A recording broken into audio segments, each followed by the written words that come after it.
요한복음 강의 14번째 시간, 요한복음 5장 10절에서 16절까지의 말씀입니다.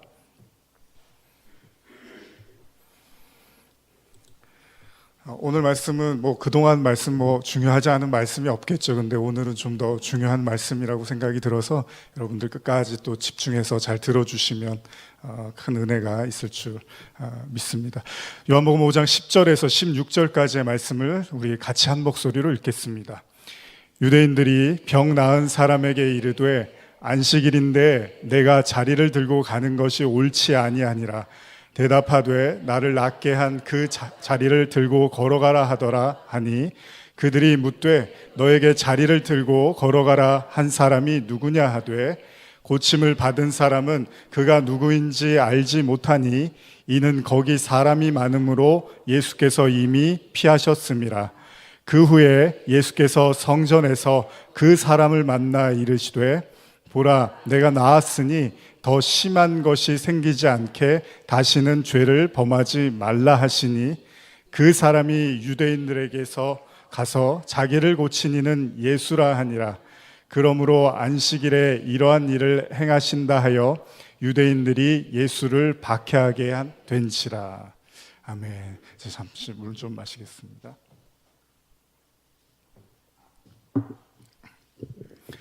저희는 지난 시간에 38년 된 병자를 고쳐준 예수님에 대한 말씀을 나눴습니다. 그럼에도 불구하고 예수님은 사람들에게 환영을 받았던 것은 아닙니다. 오히려 궁지에 몰리게 됐던 일들을 오늘 여러분들이 읽으신 본문에 나오고 있는데요. 이유는 다른 게 아닙니다. 안식일에 병자를 고쳤다는 이유, 안식일에 그 38년 된 병자에게 자리를 들고 걸어가라고 말씀하셨기 때문입니다. 이와 더불어서 예수님께서 스스로 또 한 가지 문제를 일으키신 것 중에 하나가 하나님의 아들이라고 스스로를 말씀하셨습니다. 이게 이제 당시 유대인들에게 커다란 반감을 사게 된 것입니다. 그들에게 예수님의 이러한 발언은 예수님과 하나님을 동등되는 걸로 여겨졌기 때문이죠. 그래서 이후에 나오는 본문에 이제 그 내용들이 나오고 있는데요. 이따가 저희가 읽을 텐데요. 그런데 우리가 생각해도 좀 사실 납득이 잘 가지 않는 부분이 있습니다. 그게 뭐냐면 안식일에 병자를 고쳐준 것에 대해서 시비를 거는 유대인들의 모습이죠. 38년 동안이나 절박한 상황 속에서 기적일지도 모르는 베데스다 연못만 바라보고 있었던, 그게 기적인지 아닌지도 모르지만 일단은 나을 수도 있다는 기대로 그 환자들이 모여서 그 연못을 바라보고 있었는데 그 38년 된 병자를 일으켜 세우신 대가가 하나님의 율법을 어긴 것에 대한 낙인을 찍히게 됐다는 것이죠. 예수님 입장에서는 참으로 당황스럽지 않을 수 없는 상황이었습니다. 제가 중학교 시절에 처음 교회를 나가게 됐는데요. 중학교 1학년 겨울로 제가 기억을 합니다. 우연히 친구를 따라갔다가 당시에 교회에서 하던 그 문학의 밤 행사에 제가 이렇게 처음 교회에 발을 내딛게 됐습니다. 교회 문을 딱 열고 들어가는데 그 교회에서 문학의 밤 행사를 하고 있는데 그 찬양이 이렇게 막 울려 퍼지는데 처음으로 저는 이제 느껴봤던 감동이었던 것 같아요. 그 따뜻한 찬양 소리하고 아울러서 그때 겨울이었는데 이제 교회가 온풍기를 따뜻하게 틀어놨던 것 같아요. 그러니까 몸도 따뜻해지고 마음도 따뜻해지면서 그때 나왔던 찬양이 예수 가장 귀한 그 이름이라는 찬양이었는데요. 저는 지금까지도 그 찬양을 잊지 않습니다. 거의 천상의 소리를 듣는 것 같던 그런 시간이었습니다. 그렇게 시작된 저의 신앙생활은 의지할 수 있는 이제 누군가가 생겼다는 사실에 매우 기쁘고 나름대로 행복했습니다. 그래서 교회에서 학생회 임원도 하고 그러면서 어느새 교회가 제 삶의 중심이 되어 버렸습니다. 중학교 시절을 거쳐서 고등학생이 되면서 여러 가지 신앙적인 계기가 있었는데 이를 통해서 저는 하나님을 위해서 사는 것이 인생에서 가장 의미 있는 일이라고 생각을 하게 되고 나중에 이제 선교사라든지 하나님을 위해서 살아야겠다라는 그런 생각을 하게 되었습니다. 이 당시에 제가 가졌던 생각들이 있었는데 그 주일에 대한 생각이었습니다. 저는 주일이 매우 거룩한 날이니까 절대 교회를 빠져서는 안 되고 예배를 드리지 않는 것은 상상도 할 수 없는 일이었습니다. 왜냐하면 십계명에서 안식일이 차지하는 위치는 너무나도 컸기 때문입니다. 안식일을 거룩하게 지키라는 하나님의 말씀은 저에게 항상 많은 생각을 하게 하고 갈등을 하게 됐습니다. 여러분들도 아마 신앙생활을 해오시면서 주일에 대한, 안식일에 대한 많은 고뇌들이 있으셨을 것입니다. 결국은 제가 내린 결론은 주일은 모든 것이 하나님을 향해야 된다는 나름대로의 결론을 갖게 되었었습니다. 여기 계신 분들도 그런 경험이 있으시겠지만은 대표적으로 저는 시험 전날에 이제 그런 갈등이 참 컸어요. 원래 공부도 잘 안 하는데 괜히 주일이 시험하고 겹치면은 뭔가 공부를 더 하지 말아야 될 것 같은, 아마 제 마음의 핑계일 수도 있겠죠. 주일의 경우에 밤 12시가 꼭 넘고 나서야 딱 1분도 어기지 않아요. 절대 12시 넘어야지 공부를 시작을 하는 거죠. 공부를 많이 했겠습니까? 이제 졸았겠죠, 그러다가. 되도록이면 주일에는 교회 모든 프로그램에 참여하고 밤늦게까지 교회에 나왔던 있었던 걸로 기억이 됩니다. 아마 다들 그런 경험들이 있으실 겁니다. 그러면서 스스로를 매우 자랑스럽게 여겼고 하나님께서 참 나를 기쁘시게 여기겠구나라는 생각을 하게 됐습니다. 근데 어느 날 시간이 흐르면서 고민이 궁금해지기 시작했습니다. 그게 뭐냐면 안식일을 거룩히 지키라는 진짜 의미는 뭘까? 이게 교회 빠지지 말고 열심히 나오라는 그냥 그런 얘기를 하시는 건가라는 고민을 하기 시작했습니다. 물론 제 나름대로는 학생 시절에 교회를 전념하고 특히 주일에는 저의 사생활을 인정하지를 않고 오로지 신앙과 관련된 일만큼은 철두철미하게 지켰는데, 그렇게 따진다면, 근데 문제는 그렇다면 당시의 유대인들하고 비교를 했을 때 그들이 저보다 더하면 더하지 못하지는 않았을 거라는 거예요. 제가 아무리 주일을 열심히 지켰어도 이 당시에 바리새인들이나 율법주의자들이나 유대인들하고 비교가 됐겠냐는 거예요. 그럼에도 불구하고 하나님이 뭐라고 하냐면 그들에 대해서 만족하지 못하겠다고 말씀을 하신단 말이에요. 안식일에 대해서도. 심지어는 그들이 드렸던 무수히 많은 제사에 대해서도 하나님은 달갑지 않고 받지 않았다라는 이야기까지 하시는 거죠. 이게 사도행전 7장 42절에 스데반이 설교하면서 정리하는 내용이죠. 제가 한번 읽어드릴게요. 하나님이 외면하사 그들을 그 하늘의 군대 섬기는 일에 버려두셨으니 이는 선지자의 책에 기록된 바 이스라엘의 집이여 너희가 광야에서 40년간 희생과 제물을 내게 드린 일이 있었느냐, 이렇게 말씀을 하신단 말이에요. 아니 40년 동안 희생과 제물을 드린 적이 없다고 얘기를 하신단 말이에요. 그래서 43절에 몰록의 장막과 신 레판의 별들을 받들었으며 이것은 너희가 절하고자 하여 만든 형상이로다. 내가 너희를 바벨론 밖으로 옮기리라 함과 같으니라. 이들의 예배에 대해서 스데반이 지금 설교를 하면서 지금 유대인들에게 하는 설교입니다. 이게 당신들이 광야에서 그리고 구약 내내 하나님이 당신들의 제사에 대해서 만족하지 않으셨다라고 이렇게 이야기를 하는 거죠. 여러분, 도대체 하나님은 이스라엘 백성들에게 뭐가 못마땅하셨을까요? 뭐가 잘못됐다고 생각하셨을까요? 모든 삶의 중심이 여호와 신앙이었습니다. 그냥 삶 자체가 그냥 하나님 신앙이었습니다. 이게 전부였던 하나님 신앙을 가졌던 그들에게 하나님이 이렇게 가혹하게 이야기를 하신단 말이에요. 여러분도 그렇지 않습니까?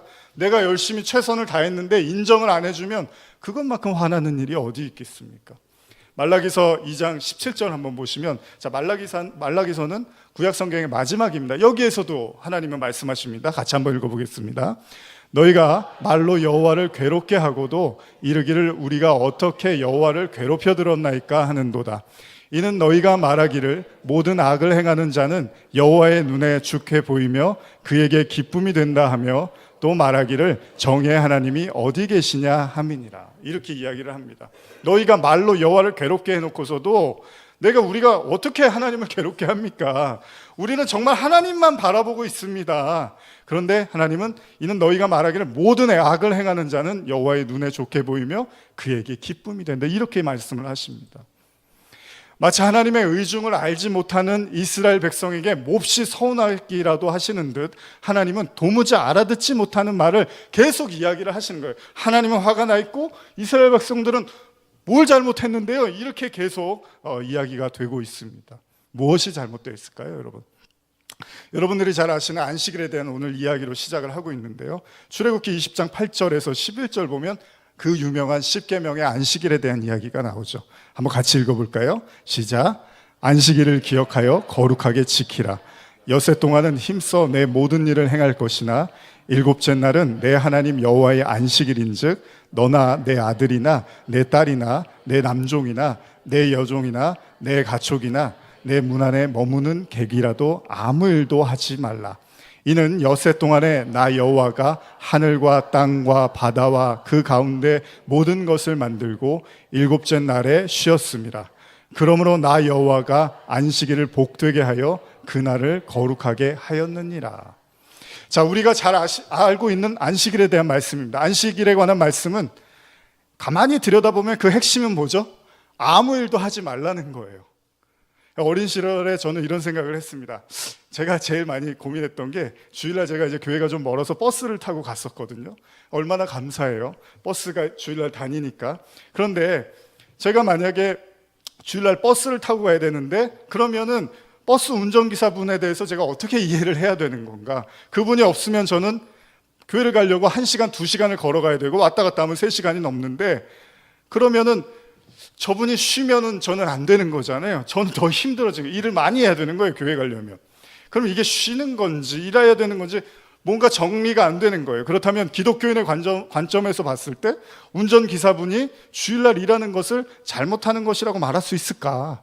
물론 구약의 관점입니다. 신약에서는 이제 아침에 일찍 예배 드리고 가면 되는 거잖아요.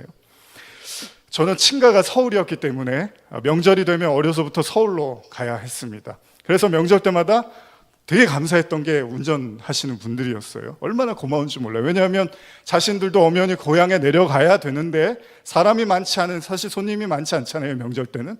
근데 그분들을 위해서 운전을 하시니까 참 귀하다라는 생각을 참 많이 했던 것 같아요, 명절만 되면요. 자, 율법을 생각하기 시작하면 늘 꼬리에 꼬리를 묻니다. 20대 때 크리스천들을 위해서 제가 카페를 한번 열었었는데요. 와보신 분도 계시겠지만 당연히 주일은 일하면 안 되니까 무조건 쉬어야 된다고 생각을 했습니다. 근데 나중에 알았어요.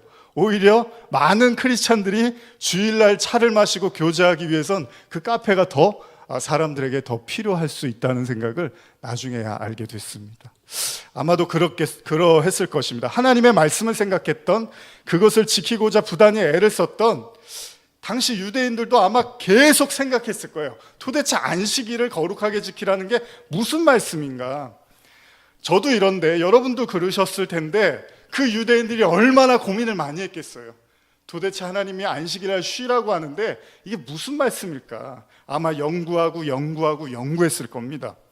그리고 그러한 율법의 지식과 생각에만 머물러 있지 않고, 자, 이걸 적용을 해야 되잖아요. 어떻게 적용되어질 수 있을까? 가장 형식적이고 적용 가능한 율법이 통용되어질 수 있도록 애를 썼을 겁니다. 자, 그럼 여러분들은 어떻습니까? 여러분들이 생각하시는 안식일은 어떠십니까? 여러분들이 생각하는 안식일에 최소한 하지 말아야 되는 행동은 여러분들 나름대로의 법은 어떻게 가지고 계십니까? 여러분들에게 금지된 것은 무엇입니까? 안식일에. 사람은 율법의 마음이 강한지라 무언가 하나씩은 다 또 있으실 수 있겠죠. 당시에 유대인들이 보였을 때는 예수님이 엄청 잘못을 한 겁니다. 왜냐하면 유대인들의 관심은 애정이나 동정이나 사랑, 이런 호의가 먼저가 아닙니다. 유대인들이 중요한 건 율법입니다. 하나님의 말씀이 지켜진 다음에 사랑도 애정도 동정도 호의도 있는 거지, 말씀을 어겨서까지 하는 행동은 도저히 유대인들에게는 용납이 안 되는 것이었습니다. 물론 우리는 여기서도 당시 유대인들이 이미 율법을 보고 있었지만 길을 잃어버렸다는 걸 알 수 있습니다. 왜냐하면 예수님께서 나중에 말씀하시죠. 율법의 대표적인 두 가지가 뭡니까? 율법을 두 문장으로 요약하면 하나님 사랑과 이웃 사랑입니다. 그런데 나중에 바울이, 예수님도 마찬가지지만 그 결정체를 하나로 요약한 게 뭐죠? 이웃 사랑이 전부입니다. 인간이 할 수 있는 건 하나님의 온전한 사랑을 받았으면 그 사랑을 이웃에게 나눠주는 것으로 결정을 합니다. 그래서 한번 같이 읽어볼까요? 갈라디아서 5장 13절에서 14절. 자, 바울이 말합니다. 시작.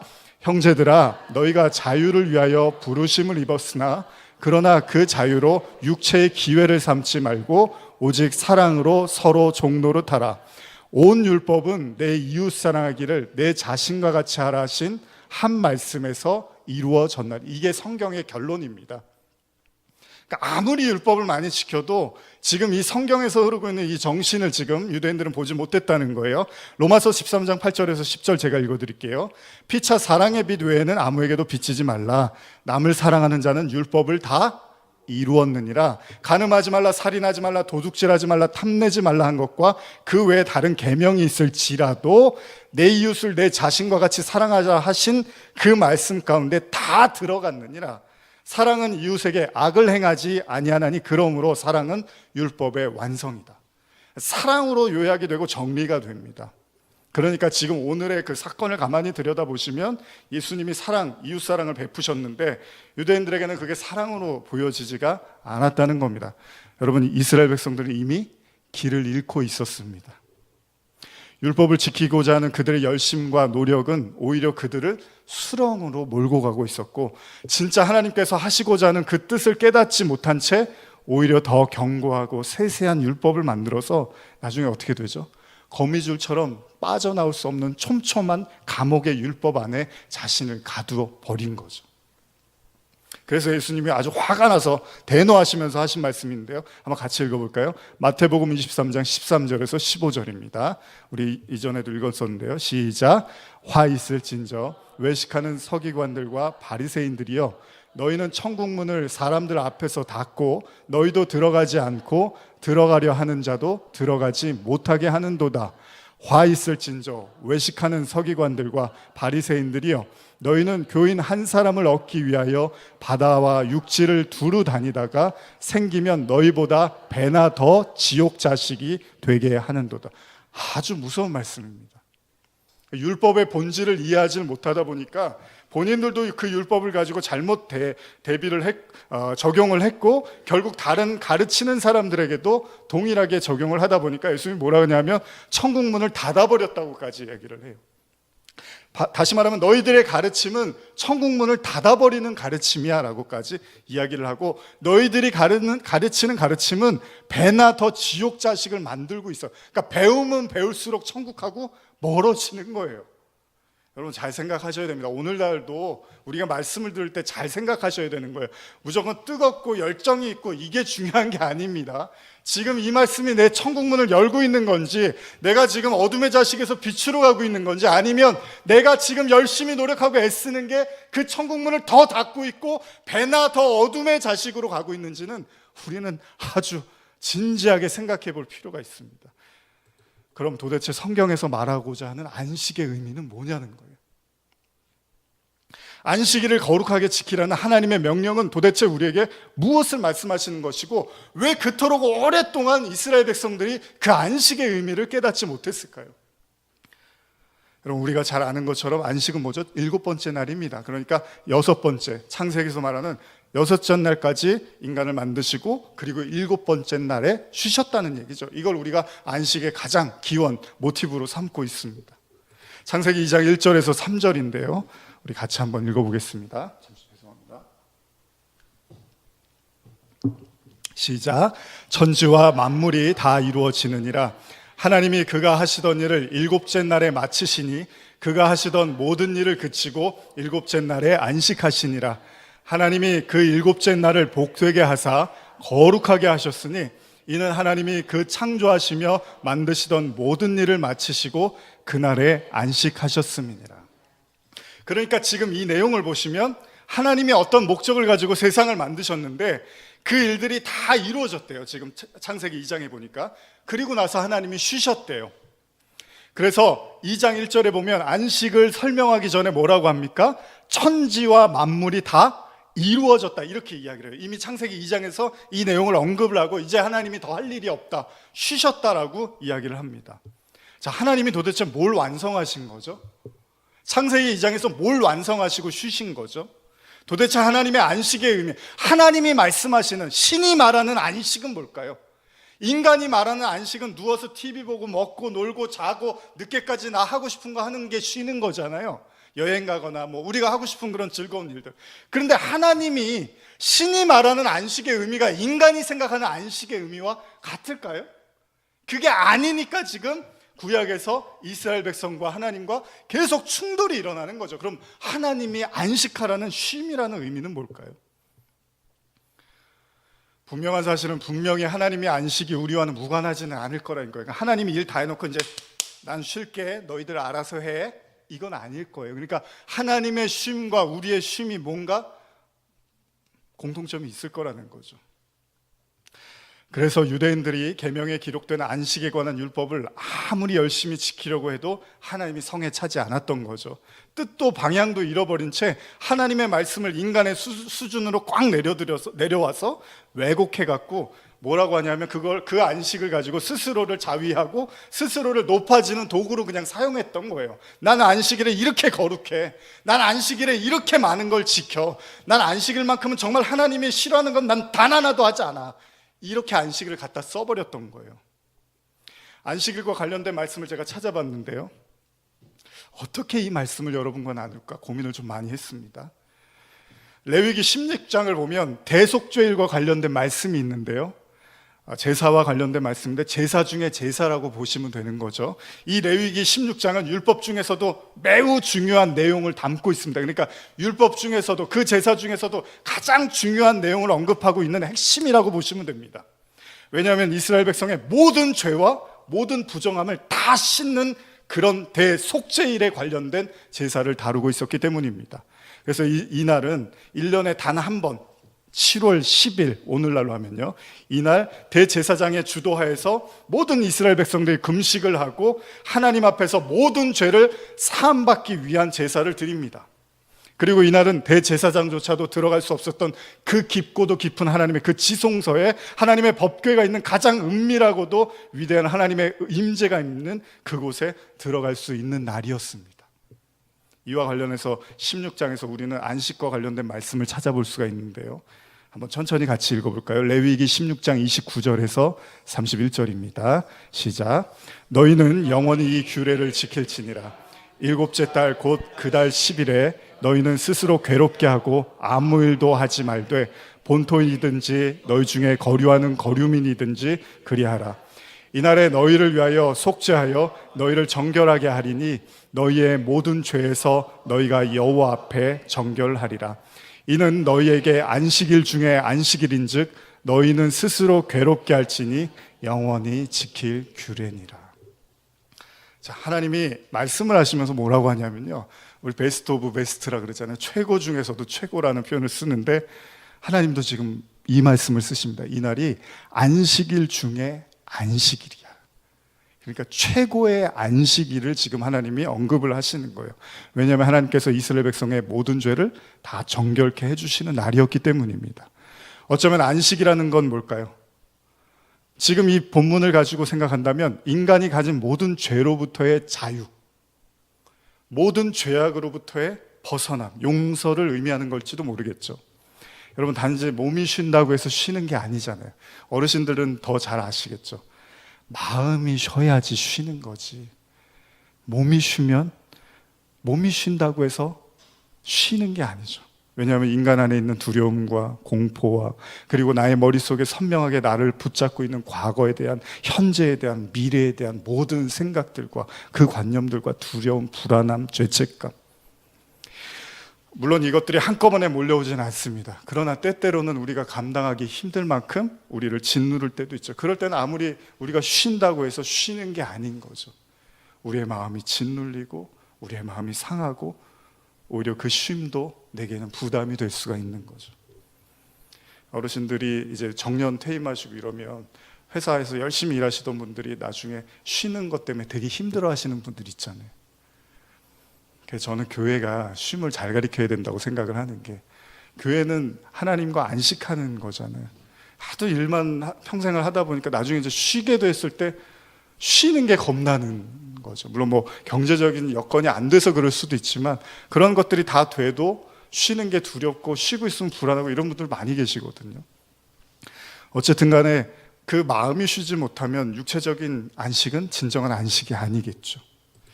그런데 여기에 본문에 보면 안식에 대한 말씀에 특이한 내용 하나가 있는데요, 31절인데 이거 제가 한번 읽어드릴게요.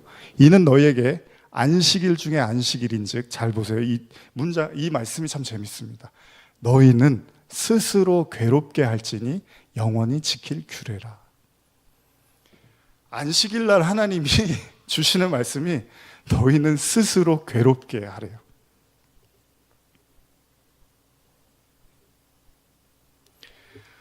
안식일에 스스로 괴롭게 하라? 이해가 가십니까? 제가 봤을 때는 잘 이해가 가지 않는 말씀입니다. 인간을 위해서 쉬라고 제정하신, 그래서 이스라엘 백성들이 광야에서 만나를 먹을 때도 안식일에는 일하지 말고 그 전날 이틀치를 모아뒀다가 먹으라고 하셨던 그런 하나님이었습니다. 그런데 안식일 중에 안식일에 스스로 괴롭게 하라고 말씀하십니다. 여러분 어떻게 생각하십니까? 물론 인간이 죄를 지으면 신 앞에서 두렵고 떨리는 마음이 생깁니다. 왜냐하면 제가 아는 죄, 저는 그래서 인간의 회개도 반쪽짜리라고 생각해요. 왜냐하면 우리는 두 마음을 가진, 선악과를 먹은 두 마음을 가진 사람들이잖아요. 그러니까 내가 봤을 때 잘못한 걸 내가 회개하지, 내가 봤을 때 잘못 안 한 건 회개 안 하거든요. 그래서 진짜 회개도 완전히 자기 부인, 그 하나님의 말씀에 잠식당하지 않으면 온전한 회개도 사실 쉽지 않은 거죠. 왜냐하면 우리는 내가 기준이니까, 제가 봤을 때 그게 잘못이니까 회개도 하고 눈물도 흘리지만 그건 내가 잘못한 게 아닌 것 같은데 그럼 회개 안 해버리면 그만이거든요. 어쨌든 인간이 죄를 지면 혹시나 모르는 죄, 우리 기도할 때 그런 말씀, 그런 기도 많이 하시잖아요. 제가 알게 모르게 지은 죄, 이런 이야기들 하잖아요. 어쨌든 이런 죄악들과 하나님 앞에서 깨끗하지 못함 때문에 하나님 앞에, 전능자 앞에 선다는 건 매우 두렵고 떨리는 일입니다. 그래서 백성들은 당시에 함부로 하나님 앞에 설 수가 없었죠. 그럼에도 잘 납득이 가지 않는 것, 안식일 중에 안식일에 스스로를 괴롭게 하라? 어떻게 우리는 스스로를 괴롭게 할 수 있을까요? 제가 이 동사의 원어의 의미를 보니까 다른 의미는 낮춘다라는 의미가 있습니다.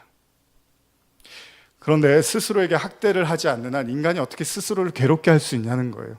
그러면 이것도 금식을 하든지 자신을 채찍질해서 어떻게든 괴롭게 만들라는 얘기입니까? 이것도 또 율법이네요, 그러면. 근데 여러분, 이 레위기의 대속죄일과 관련된 말씀이 처음 시작할 때 그 의미를 좀 찾아볼 수 있는데요. 레위기 16장 1절에서 2절입니다. 같이 한번 읽어보겠습니다. 시작. 아론의 두 아들이 여호와 앞에 나가다가 죽은 후에 여호와께서 모세에게 말씀하시니라. 여호와께서 모세에게 이르시되 내 형 아론에게 이르라. 성소에 휘장한 법궤 위 속죄소 앞에 아무 때나 들어오지 말라. 그리하여 죽지 않도록 하라. 이는 내가 구름 가운데서 속죄소 위에 나타남이니라. 여기 지금 대속죄를 이야기하기 처음 절에 뭐라고 하냐면 당시에 대제사장이었던 아론의 두 아들의 죽음을 언급합니다. 그러면서 레위기 10장에 언급이 되어 있는데 이 두 아들이 하나님께 임명받은 제사장임에도 불구하고 하나님이 지정하지 않은 다른 불로 제단에 분향을 하려다가 죽임을 당합니다. 매우 무서운 내용이죠. 그러니까 하나님께 나아가는 것에 있어서 하나님이 원하시는 방식과 뜻대로 하지 않으면 그냥 하나님이 죽여버리시겠다는 내용을 담고 있는 거죠. 제가 우리말로 한번 다시 읽어드릴게요. 아론의 여러 아들 가운데 두 아들이 여호와께 가까이 갔다가 죽은 후에 여호와께서 모세에게 말씀하셨습니다. 여호와께서 모세에게 말씀하셨습니다. 내 형 아론에게 성막의 휘장 안쪽 법궤 위에 속죄의 자리 앞에 아무 때나 들어가지 마라 하고 말하여라. 그러지 않으면 그가 죽을 것이다. 이는 내가 속죄의 자리 위에 구름 속에 나타나기 때문이다. 우리가 잘 알고 있는 것처럼 하나님을 만난다는 것이 구약에서는 얼마나 두려운 일이었는지 모릅니다. 사실 우리가 여기에 나와 있는 교회의 목적은 뭐죠? 교회의 목적, 예수님의 목적도 마찬가지였지만 인간과 그 하나님과 연결하는 거잖아요. 동행할 수 있는, 연합할 수 있는, 이게 교회의 존재의 이유고 예수님이 이 땅에 오신 이유잖아요. 그러니까 신앙인의 모든 목적은 단 하나입니다. 뭐 전도, 선교 이것도 그냥 다 둘째로 내버려 둔다면 가장 본질적 핵심은 인간이 하나님을 만나는 것, 인간이 하나님과 교통하는 것, 인간이 하나님과 연합하는 것, 이게 인간, 성도가 해야 될 가장 중요한 목적입니다. 그런데 이 이야기가 구약에서는 항상 죽음이라든지 두려움이나 공포로 존재하는 게 하나님이 아무나 만나주시지는 않았다는 거예요. 어떤 사람들은 잘못 하나님께 나갔다가 죽었습니다. 그 사람들이 나쁜 마음으로 하나님께 나온 게 아닙니다. 그 사람들이 하나님을 기만하고 나간 게 아닙니다. 그냥 하나님에 대해서 사랑하는 마음으로 나름대로 뭔가 하나님께 더 가까이 나가고 싶은 마음으로 나갔는데 하나님이 그들의 죄, 그들의 깨끗함이 없으면 그냥 그 자리에서 죽여버리셨습니다.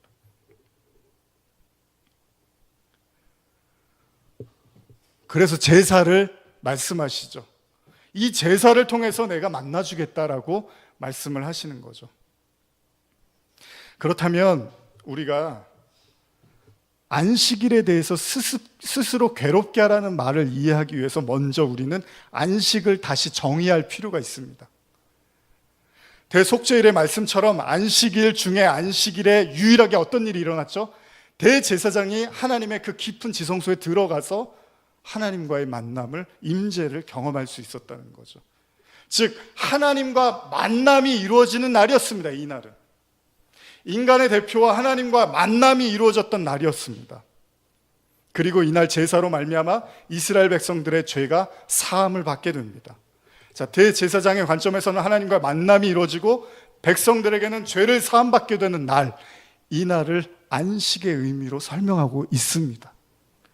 그러니까 안식의 의미는 하나님을 만나게 됨으로 죄를 사함받는 것이라고도 말할 수 있겠죠.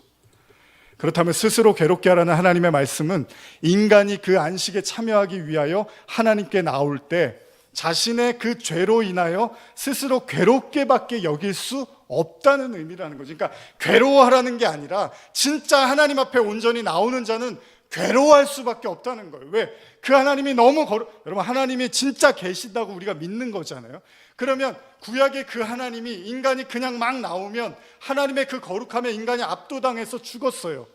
그러나 우리가 신약에서는 예수님을 믿음으로 말미암아 나오고 있지만 그 믿음이 우리가 단 한 번에 확 믿어지는 게 아니잖아요. 결국 우리도 구약의 그 과정을 통해서 온전한 믿음으로 넘어가는 그 과정의 길을 걷는 거예요. 그렇지 않으면 구약이 무슨 의미가 있습니까? 아무 필요도 없잖아요. 그러나 구약을 통해서 인간이 하나님 앞에 나가는 것이 이렇게 어렵고 이렇게 힘들고 이렇게 고통스럽다라는 걸 알지만 그럼에도 불구하고 그리스도라는 그 어린 양으로 통해서 그 길이 열렸다는 것이 신약이잖아요. 그러면 우리는 처음부터 그 신약을 바로 넘어올 수 없는 거예요. 모든 인간은 죄에서 출발하니까. 그러다 보니까 하나님 앞에 나올 때 인간은 괴로워하고 아파하고 힘들어할 수밖에 없는 거죠. 왜요? 하나님이 모든 죄악을 미워하시기 때문입니다. 출애굽기 19장 20절에서 22절 한번 같이 읽어볼까요? 시작. 여호와께서 시내 산 곧 그 산 꼭대기에 강림하시고 모세로 그리로 부르시니 모세가 올라가매 여호와께서 모세에게 이르시되 내가 내려가서 백성을 경고하라. 백성이 밀고 들어와 나 여호와께로 와서 보려고 하다가 많이 죽을까 하노라. 또 여호와에게 가까이 하는 제사장들에게 그 몸을 성결히 하게 하라. 나 여호와가 그들을 칠까 하노라. 쉽게 말씀드리면 여러분들이 회개 한 번 했다고 해서 더 이상 죄책감이 없고 죄로 인한 고통이 느껴지지 않는 게 아니잖아요. 우리는 날마다 그 십자가와 그 말씀을 통해서 하나님 앞에서 용서받고 회개하는 이 과정들을 계속 밟아나갈 수밖에 없죠. 왜요? 그 하나님이 거룩하시고 우리는 아직 그 온전한 깨끗함을 입지 못하는 그 과정, 신앙의 여정 속에 서 있기 때문입니다. 하나님을 만나기 위해서 시내산에 올라갔던 모세에게 하나님 말씀하십니다. 하나님께 가까이 하고자 하는 자는 어떤 자도 정결하지 않으면 그냥 멸해버리겠다고 말씀하십니다. 왜냐하면 거룩하신 하나님은 인간의 그 티끌만한 죄도 용납이 안 되는 거예요. 그러니까 우리가 하나님께 가까이 가면 갈수록 우리는 뭘 느끼게 되는 거죠? 죄로 인한 괴로움과 고통을 느낄 수밖에 없는 거죠. 그래서 안식일에 안식일을 스스로 괴롭게 하라는 건 진짜 하나님께 나아가는 자는 그 마음에 죄로 인한 중한 고통을 느낄 수밖에 없다는 거예요. 그러나 그들에게 그 죄사함이 이루어졌을 때, 제사를 통해서 그 삐뿌림을 통해서 하나님의 사하심이 나왔을 땐 그들은 그야말로 최고의 기쁨을 누리는 안식에 참여하게 되는 거죠. 이 양극단이 존재하는 날이 바로 안식일이었던 거죠. 시편 51편 16절에서 17절 같이 읽어보겠습니다. 시작. 주께서는 제사를 기뻐하지 아니하시나니 그렇지 아니하면 내가 드렸을 것이라. 주는 번제를 기뻐하지 아니하시나이다. 하나님께서 구하시는 제사는 상한 심령이라. 하나님이여 상하고 통회하는 마음을 주께서 멸시하지 아니하시리라. 이게 제사의 핵심이고 안식일의 근본이 되는 거예요. 결국 우리의 죄로 인해서 상한 마음, 이걸 하나님이 받으시겠다는 거고, 이게 진짜 안식이라는 거예요. 이걸 하나님께서 받으셨을 때 비로소 우리가 안심을 누리는 거죠. 근데 이 과정이 다 빠져버리고 드려지는 예배와 제사는 하나님께서는 아무 의미가 없는 거예요. 진짜 안식의 의미는 죄 많은 인간이 하나님께서 준비하신 제사를 통해서 하나님으로부터 그 죄를 사함받고 정결케 되어 나아가서는 하나님을 만나는 거죠. 그러니까 저와 여러분들이 다 하나님을 만나려고 하시는 거잖아요. 하나님은 저기 보이지 않는 회장님, 우리는 그냥 하나님이 뭐라고 안 하시니까 천국에서 막 뛰노는 그거 아니잖아요. 신약에 넘어오면 뭐라 그럽니까? 제가 이따 방금 이제 읽어드리겠지만 하나님이 우리 안으로 들어오시겠다고 하잖아요. 그래서 예수님이 뭐라 그러냐면 하나님을 볼 수 있는 방법에 대해서 언급을 하시죠. 여러분들 잘 아시는 거죠? 하나님을 인간이 어떻게 봅니까? 근데 마태복음 5장 8절에 예수님이 말씀하세요. 마음이 청결한 자는 복이 있나니 그들이 하나님을 볼 것이며. 왜 볼 수 있는 거죠? 거룩하신 하나님 앞에 깨끗함을 입었으니까 하나님이 지질 게 없는 거예요. 태울 게 없는 거예요. 심판할 게 없으니까 그들은 하나님과 함께 할 수 있는 자가 되는 거죠. 그러니까 안식의 진짜 의미는 뭡니까? 하나님하고 내가 공존할 수 있는, 연합할 수 있는 상태. 오늘날로 말하면요, 말씀과 회개를 통해서 우리의 제물 되신 어린 양의 피로 씻겨진 상태에, 그리하여 더 이상 하나님과 함께 해도 죽지 않는 자. 그러니까 하나님이 창세기 2장에서 여섯째 날 사람을 만들고 일곱째 날 쉬셨다는 게 뭐죠? 내가 만든 사람과 이제 허물이 없는 상태가 됐으면 나는 이제 내 할 일 다 한 거야. 감격이 저만 혼자. 처음부터 하나님은 그렇게 시작한 거예요. 내가 만든 사람들하고 창조주인 나와 이제 내가 그들에게 나를 끝없이 계시해서 내가 누군지를, 내 거룩함을 그들에게 넘겨주어서 그들과 내가 함께하는, 공존하는 상태. 이게 에덴이잖아요. 에덴. 그렇게 되면 나는 이제 쉴 거야. 계시록 3장 19절에서 21절 같이 읽겠습니다.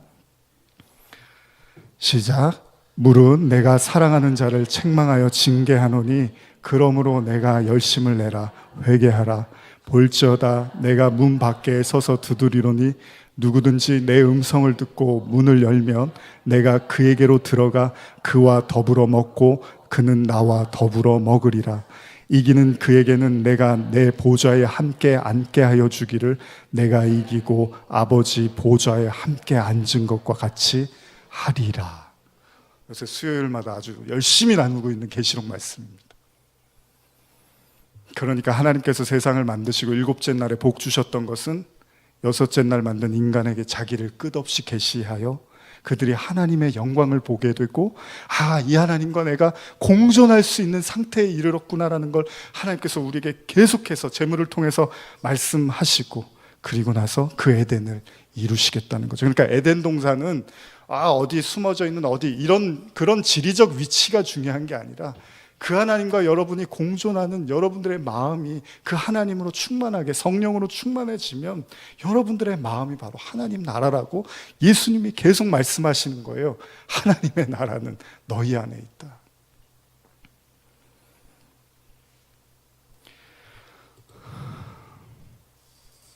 이게 하나님의 창조 목적입니다. 이것을 이루면 하나님도 쉬시는 거예요. 출애굽기 24장 15절에서 18절인데요. 제가 천천히 읽어드릴게요. 모세가 산에 오르매 구름이 산을 가리며 여호와의 영광이 시내산 위에 머무르고 구름이 엿새 동안 산을 가리더니, 모세가 시내산에 하나님을 만나기 위해서 올라갔던 장면입니다. 일곱째 날에 여호와께서 구름 가운데서 모세를 부르시니라. 하나님이 엿새 동안은 구름으로 모세를 가리고 있었는데 일곱째 날 모세를 만나 주십니다. 지금 제가 드렸던 창세기 내용하고 같이 연결해서 생각해 보시면 잘 이해가 되실 겁니다. 산 위에 여호와의 영광이 이스라엘 자손의 눈에 맹렬한 불 같고, 왜냐하면 이스라엘 자손에게는 그 하나님이 불로 보이는 거예요. 심판하는 하나님. 그러나 모세는 구름 속으로 들어가서 산 위에 올랐으며 모세가 40일 40야를 산에 있느니라. 누구에게나 하나님이 심판하는 불의 하나님인데 누구는 그 불 속에 하나님과 같이 거하는 거죠. 계시록 4장에 그 하나님을 요한이 보죠. 보좌에 둘러싸인 무지개라고 표현을 합니다. 에스겔서에서는 그 하나님을 설명할 때 비 오는 날 구름 속에 감춰진 무지개로 하나님을 설명합니다. 왜 무지개가 나오죠? 심판이 끝났다는 겁니다. 그래서 하나님은 비 오는 날 구름 속에 있다고 설명을 하는 거예요. 왜요? 그 자에게는 하나님으로부터 더 이상의 심판도 저주도 이제 그리스도로 말미암아 완전히 벗어난 자가 되었기 때문입니다. 더 이상 하나님의 동행이나 두려움이나 심판이 아니라 계시록 4장의 보좌를 둘러싼 무지개와 같은 심판으로부터 벗어난 자가 누리는 은혜와 감격. 여러분, 이건 한순간에 하루아침에 이루어지는 일은 아닙니다. 그래서 우리는 주님께 예배드리고 죄 때문에 많이 아파하고 괴로워합니다. 그러나 동시에 우리는 소망합니다. 결국 일곱째 날에 모세가 하나님과 40일, 40야를 함께 했던 것처럼 결국 우리에게도 그날들이 다가오고 있음을 우리도 느낍니다. 그것이 바로 스스로를 안식의 주인이라고 말씀하셨던 예수님께서 누리셨던 은혜였습니다. 하나님과 동행하시는, 하나님이 우리와 함께 하신다는 그 임마누엘의 그 예수님이 누리고 계셨던 축복이 이제 예수님에서 멈추는 것이 아니라 저와 여러분에게도 하나님과 함께 누릴 수 있는 은혜를 주시겠다는 거죠. 이게 자녀된 자입니다. 이걸 아들 된 자라고 하는 거죠. 그래서 혹시나 말씀 들을 때마다 더 힘들고 아프시고 마음의 상함이 있으시다면 잘 가고 계시는 겁니다. 하나님이 너무 거룩해서 진짜 우리가 하나님을 향해서 나아가다 보면 오히려 우리의 마음이 더 무겁고, 여러분 예레미야, 이사야 누구 하나 즐겁고 아주 삶에 행복했던 선지자들이 어디 있습니까? 밤낮으로 울고 아파하고 괴로워하고, 근데 그 끝에서 하나님을 보는 거예요. 그럼 된 거잖아요. 그게 우리의 상급이잖아요. 진짜 상급. 말씀이 위로가 되시기를 간절히 소원합니다. 요한복음 5장 17절에서 20절 같이 읽고 마치겠습니다. 시작. 예수께서 그들에게 이르시되 내 아버지께서 이제까지 일하시니 나도 일한다 하시매 유대인들이 이로 말미암아 예수를 더 죽이고자 하니 이는 안식일을 범할 뿐만 아니라 하나님을 자기의 친아버지라 하여 자기를 하나님과 동등으로 삼으심이로라. 그러므로 예수께서 그들에게 이르시되 내가 진실로 진실로 너희에게 이르노니 아들이 아버지께서 하시는 일을 보지 않고는 아무것도 스스로 할 수 없나니 아버지께서 행하시는 그것을 아들도 그와 같이 행하느니라. 아버지께서 아들을 사랑하사 자기가 행하시는 것을 다 아들에게 보이시고 또 그보다 더 큰 일을 보이사 너희로 놀랍게 여기게 하시리라. 아멘. 기도하시겠습니다.